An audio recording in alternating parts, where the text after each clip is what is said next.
औज़ुबिल्लाहिमिनश्शैतानिर्रजीम बिस्मिल्लाहिर्रहमानिर्रहीम। अस्सलाम वालेकुम दोस्तों, मैं हाँ तुहाडा वीर जैन ते तुसीं देख रहे हो यूट्यूब चैनल बेला पंजाबी मुंडा। अज आपां बाहर निकले, हम खाना शाना खा के नमाज़ पढ़ के फ्री हो गए हैं। हुण माशाअल्लाह मैं क्या चलो थोड़ा माहौल दिखा दिए दोस्तों नूं दुबई का। तो मेरे नाल आपदा मैं तो नमाज़ पढ़ के आ गए हैं। तो मैं क्या दोस्तों नाल गपशप ला लीए। ਜਿਹੜੇ मेरे दोस्त मेरे चैनल के नवे साडे चैनल सबसक्राइब करो, साडी वीडियो लाइक करो, शेयर करो, जुड़े रहो साडे नाल। अब सुना किदां किदां कितनी देर हो गई तेनों आए नूं? हो गए 4-5 दिन।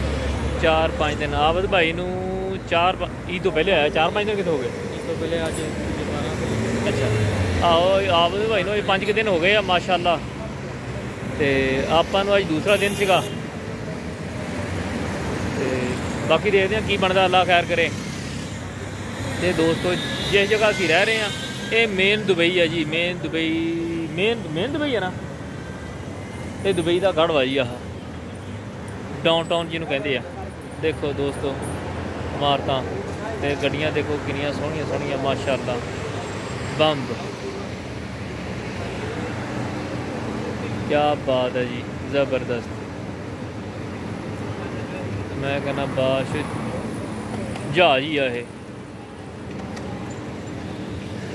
बाकी तुहानूं दिखाते रहांगे इदां ही, अल्लाह खैर करे इंशाअल्लाह।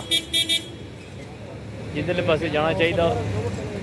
तो साडा रूम हैगा जी उत्ते, आ बिल्डिंग है जी, ये जी बिल्डिंग है ये अपनी मतलब कि इत्थे रूम अपना। तो माशाअल्लाह जगह तो ज़बरदस्त आ। मैं कहना बाश क्या बातां। तो बाकी रह गई गल कम वाली, कम अल्लाह खैर करे छेती कहते लग जाएगा, क्योंकि शो जोड़े वो चालू होने वाले आ। तो कल नूं अल्लाह खैर करे जावांगे अपना घूमन फिरन, ते नाले कोई ID वगैरह का कुछ करांगे इंशाअल्लाह ताला। मेन काम ID करांगे, बाकी दूसरा काम रह गया घूमन फिरन वाला, वो तो फिर नाल चलता रहेगा इंशाअल्लाह ताला। बाकी देखते हैं की बनता गां, अल्लाह चंगियां करूँ। कुछ दोस्त कहते आ कि इंशाअल्लाह काम चल पणगे, अल्लाह खैर करे इंशाअल्लाह ताला। बाकी हुण चलते हैं रूम च।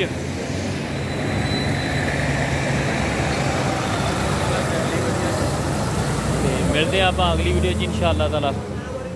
अपना ख्याल रखो बहुत ज़्यादा। तो जिस वास्ते असीं बाहर आए थे नमाज़ पढ़ने वास्ते, नमाज़ पढ़ ली है। तो हुण चलते हैं उत्ते, देखते हैं दोस्त किते जाते कि नहीं। ना जान के सुकून का रूम च लम्मे पैने हैं, रेस्ट करते हैं।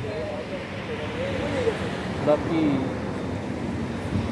इदां ही तुहाडा प्यार बनया रहे इंशाअल्लाह।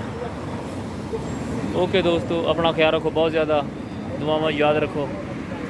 ओके जी, अल्लाह हाफिज़, फ़ी अमान अल्लाह।